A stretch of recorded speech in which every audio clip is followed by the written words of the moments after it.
단독을 오늘 새벽 6시에 나갔나요, 이 기사가? 오늘 새벽 2시에 기사가 새벽 나왔습니다. 2시에요? 네. 와, 잠도 안 자는군요. 어쨌든 새벽 2시에 단독으로 기사를 하나 냈습니다. 기사 제목은 뭐예요? 네, 부승찬 전 국방부 대변인이 남영신 육참 총장이 천공과 김용현 공간을 둘러봤다고 말했다라는 내용입니다. 그래서 윤석열 대통령의 관저 결정 과정에 역술인 천공이 개입했다는 주장이 뉴스토마토 취재로 추가로 확인이 됐습니다. 네, 맞습니다. 이게 제가 출연하고 있는, 제가 또 진행도 하고 있는 스픽스라고 하는 방송에 왁자지껄이라는 코너가 있습니다. 여기에는 이제 여러 셀럽들이 나오셔가지고 뭐 전반적인 그런 정치 이슈들을 뒷담화 형식으로 내지는 사실관계 폭로 형식으로 좀 다루는 그런 유쾌한 프로그램인데, 그 프로그램에서 김종대 전 의원이 부승찬 당시 국방부 대변인, 이제 이게 대통령 당선인 시절이었습니다. 윤석열 대통령이 당선인 시절에 아직까지는 문재인 정권에서 임명된 부승찬 전 국방부 대변인을 있을 때에 육군 참모총장 공간을 한번 쓰겠다라고 하면서 둘러봤어요. 네. 그런데 그때 누가 왔느냐? 천공이 왔단 말이에요. 천공이. 근데 천공은 그걸 둘러볼 수 있는 아무런 권한이 없는, 자격이 없는 사람이지 않습니까? 네, 그렇습니다. 인수위에서 왔다면 또 모를까? 네. 그래서 이것을 보고 깜짝 놀랐는데, 게다가 천공이 왔다는 걸 또 숨겨라. 네. 이런 얘기까지 듣고 전 이해가 안 갑니다라고 해가지고 자기는 이걸 되게 중대하게 보고 이걸 사람들에게 알려야 된다라고 네. 생각했대요. 그러다가 김종대 의원에게까지 이제 얘기가 돼서 우리가 그걸 한번 터뜨렸는데, 터뜨렸더니 곧바로 대통령실에서는 무슨 사실무근의 거짓말을 그렇게 하냐 이러면서 오히려 김종대 의원을 고발했잖아요. 네, 그렇습니다. 그런데 알고 봤더니, 그래서 우리가 뉴스토마토에서 그게 사실인지 아닌지 팩트체크를 그동안 네. 계속 해왔던 거예요. 알고 봤더니 그게 사실이었구나. 네. 예, 이거 좀 구체적으로 설명해 주시죠. 그러니까 김종대 전 의원이 전원으로 들은 내용을 좀 확인을 저희가 했는데, 네. 이게 결국에 부승찬 전 대변인, 당시에 국방부 대변인이었던 부승찬 전 대변인에게 확인을 했습니다.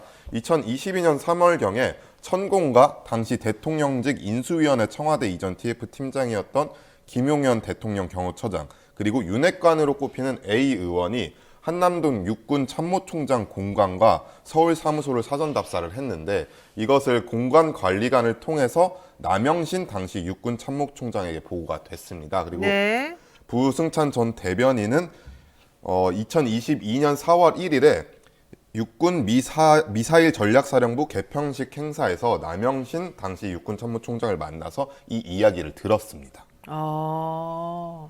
그러니까 대통령실에서 그때 노발대발하면서 네. 왜 거짓말하냐, 그런 일 전혀 없다, 사실 무근이다라고 이 김용현 당시 대통령직 인수위원회 청와대 이전 TF 팀장이 네. 이름을 빌어서 나의 이름을 걸고 이렇게 내가 마치 무슨 역술인하고 엮여가지고 말도 안 되는 행동한 것처럼 네. 말한 김종대 의원은 고발당해야 된다 이랬었단 말이에요. 네, 그렇습니다. 그랬는데 알고 봤더니 그것이 아니었더라. 네. 야, 이렇게 사람들이 뻔뻔한 거짓말을 한 거네요, 그러면. 네, 일단 남영신 전 총장 같은 경우에는 천공의 개입을 보고받고 매우 심각하게 우려를 해서 평소에 친분이 두터웠던 부전 대변인에게 상의를 했다라고 설명을 했고요. 그렇죠. 그러다 부전 대변인은 남 전 총장에게 만난 지 3, 4일 뒤에 다시 전화를 해서 이게 사실이 맞느냐라고 다시 물어봤고, 남 전 총장은 맞다라고 확인을 했습니다. 그래서 부전 대변인이 육군 관계자에게 다시 확인을 재차했습니다. 그래서 천공과 김용현 경호처장 그리고 A 의원이 같이 왔다는 걸 확인했다고 부연을 했습니다. 그리고 또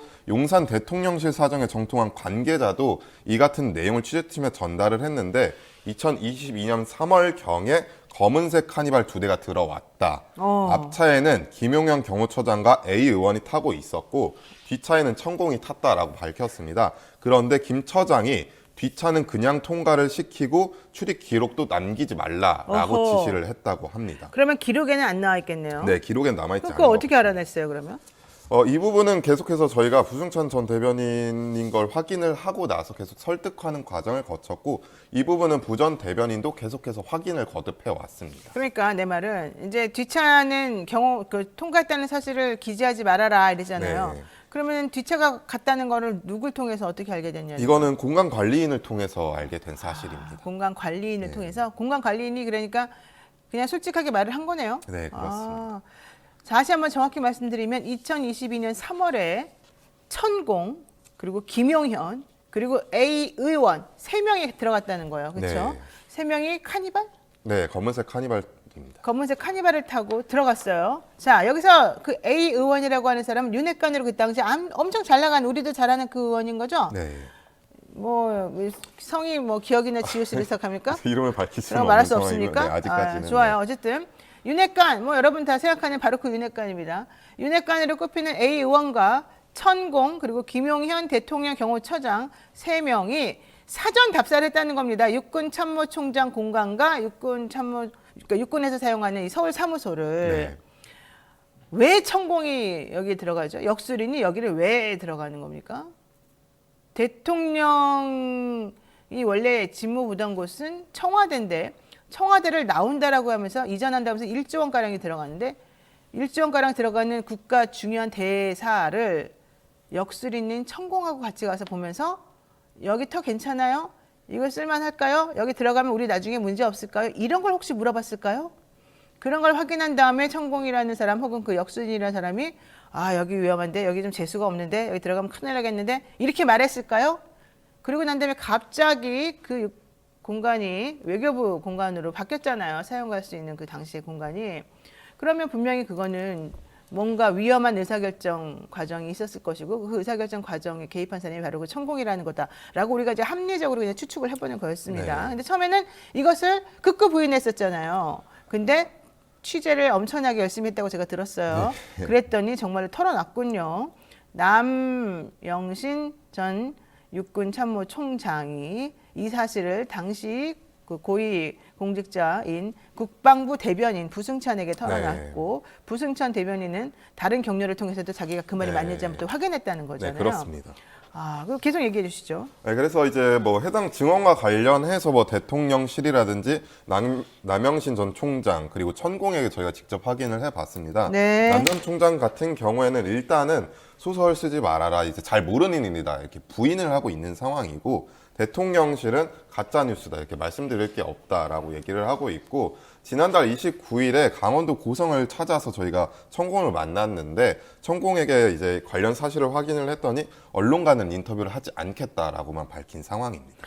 더 중요한 건 이겁니다. 우리 빛나는 이 기자들이 이 용감한 기자들이 뉴스토마토의 용감한 기자들입니다, 여러분. 생각보다 뉴스토마토가 엄청 용감합니다. 근데 뉴스토마토 용감한 기자들이 천공을 직접 만났습니다. 만났죠? 만나가지고 그냥 간 일이 있습니까? 없습니까? 대답하기 싫으면 없으면 없다. 없다는 표시 한마디라도 해주세요. 라고 집요하게 물었습니다. 어떻게 될게요? 대답을 하지 않았답니다. 역시 천공은 난 사람이야. 거짓말은 안 해야 절대. 이거 제가 혼자 한 게 아니라 탐사보도팀이 같이 네, 한 압니다. 겁니다. 자, 탐사보도팀 이름을 그냥 쭉 불러주죠, 그러면. 4명. 탐사보도팀 이제 최병호 기자 그리고 이제 박주용 기자 그리고 신태연 기자입니다. 이 4명이 그리고 한동인 기자 4명인데 사실 이 4명은 밑에서 실제 뛰는 기자들이고 그 윗분들이 있습니다. 네, 그렇습니다. 윗분들에 대해서 제가 말하지 않겠습니다. 어쨌든 중요한 건 이분들이 집요하게 쫓아가가지고 사실은 부승찬 전 대변인도 본인이 원래 기자회견까지 하려고 그러다가 요즘에 마음이 조금 약해졌대요. 하도 네. 여기저기서 힘들게 하는 걸 보고 그래서 말을 안 하고 있었기 때문에 기자들이 용기를 내서 정확히 사실관계를 밝혀달라. 네. 나라를 위한 거 아니냐라고 설득하는 작업이 있었었고 네, 그 과정이 좀 길었습니다. 그렇죠. 예, 그렇게 해서 어쨌든 했고 그 이후에 실질적으로 어떤 일이 벌어졌는지에 대해서 정확히 또 취재하기 위해서 천공까지 만나고 안 만난 사람이 없습니다. 이 사람들이. 그래서 결국 천공에게 물어봤더니 천공은 내 얼굴 잘 보세요. 이랬다는 거예요. 네, 자 이거 무슨 뜻인지 이해를 하시겠죠? 자, 그렇다면 김종대 전 의원이 밝힌 내용은 사실이라고 봐야죠.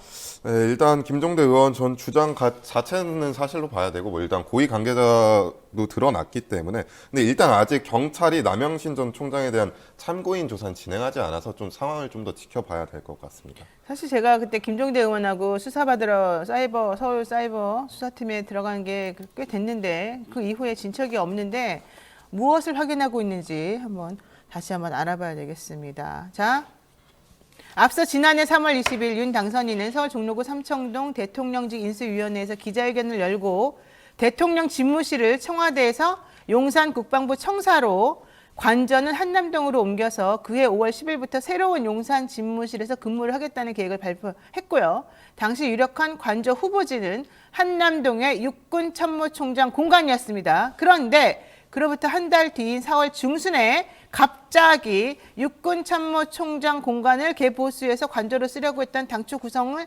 접고 대신 한남동의 외교부 장관 공간을 새 대통령 관저로 활용하는 방안이 얘기됐습니다.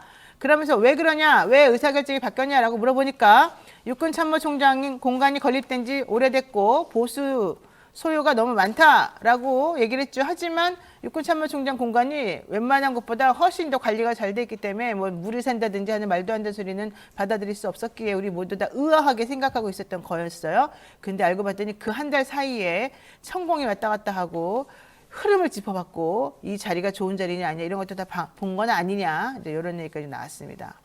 김종대 전 의원은 2022년 12월 4일에 스펙스라는 매체에서 왁자지껄 방송을 통해서 천공이 다녀간 후 대통령 관저가 육군참모총장 공간 관저에서 외교부 장관 공간으로 바뀌었다. 그러면서 천공이 대통령 관저 선정에 개입했다는 의혹을 제기했는데 그 이후에 여러 가지로 많이 시달렸습니다. 그것을 뉴스토마토에서 단독으로 계속해서 추적해서 취재하고 있었고 이제 오늘 단독 보도가 나간 겁니다. 후속 기사도 내보낼 겁니까? 계획하고 있는 중입니다. 네, 알겠습니다. 자, 그러면 후속에서 더 이야기 나오면 또 얘기해 보죠.